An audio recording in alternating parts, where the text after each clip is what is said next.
வணக்கம் மக்களே, இன்னைக்கு வைட்டமின் சி நிறைஞ்சிருக்கிற மஞ்சள் பூசணி பொரியல் தாங்க. எப்போதுமே சாம்பார் செய்வோம், இதில் பொரியல் இன்னைக்கு செய்யலாம். அதுக்கு நான் ஒரு பாதி அளவுக்கு மஞ்சள் பூசணி எடுத்துக்கிட்டேன். இதை கட் பண்ணி வச்சுக்கலாம். ஒரு தவா எடுத்தாச்சு. அதில் அரை கப் அளவுக்கு பச்சை வேர்க்கடலை எடுத்தாச்சு. அதை நல்லா ஒரு 2 நிமிஷத்துக்கு வதக்கி விடலாம். லோ ஃப்ளேம்லேயே வச்சுட்டு நல்லா வதக்கிடலாம். வேர்க்கடலை ரெடி ஆகிடுச்சு. இதை எடுத்து வச்சிடலாம்.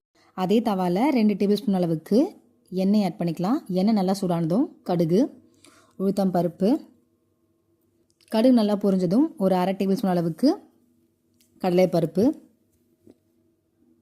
சின்ன சின்னதாக கட் பண்ணி வச்சுருந்த ஒரு பெரிய வெங்காயத்தை இதில் நம்ம ஆட் பண்ணிக்கலாம். ஆட் பண்ணிவிட்டு நல்லா மிக்ஸ் பண்ணலாம். சரி, நல்லா வதங்கட்டும். இது பொன்னிறமாகணும்னு அவசியம் இல்லை, ஒரு கண்ணாடி பதத்துக்கு வந்தாலே போதுமானது. இங்கே பாருங்கள், மஞ்சள் பூசணி கட் பண்ணி வச்சுட்டேன். சரி, இந்த அளவுக்கு நான் கட் பண்ணி வச்சுருக்கேன். இதையும் அதில் வந்து ஆட் பண்ணிக்கலாம். அரை டீஸ்பூன் அளவுக்கு தனியாத்தூள், 1/4 டேபிள் ஸ்பூன் அளவுக்கு மிளகாய்த்தூள், உப்பு தேவையான அளவுக்கு அரை டேபிள் ஸ்பூன் அளவுக்கு. சரி, நல்லா மிக்ஸ் பண்ணிக்கலாம். இதில் ஒரு அரை டம்ளர் அளவுக்கு தண்ணீர் ஆட் பண்ணி வேக வச்சிடலாம்.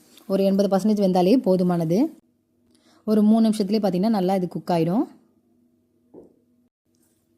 அதே சமயம் நம்ம எடுத்து வச்சுருந்த அந்த வேர்க்கடலையை எடுத்துகிட்டு ஒரு 2 காஞ்ச மிளகாயும் போட்டு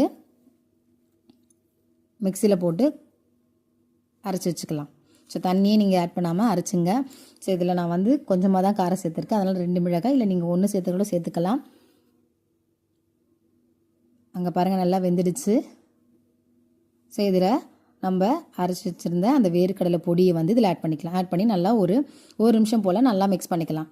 சரி, சின்ன குழந்தைங்க கொடுத்தாலும் அவ்வளோ விரும்பி சாப்பிடுவாங்க. ரொம்ப நீர் சக்தி நிறைஞ்சது.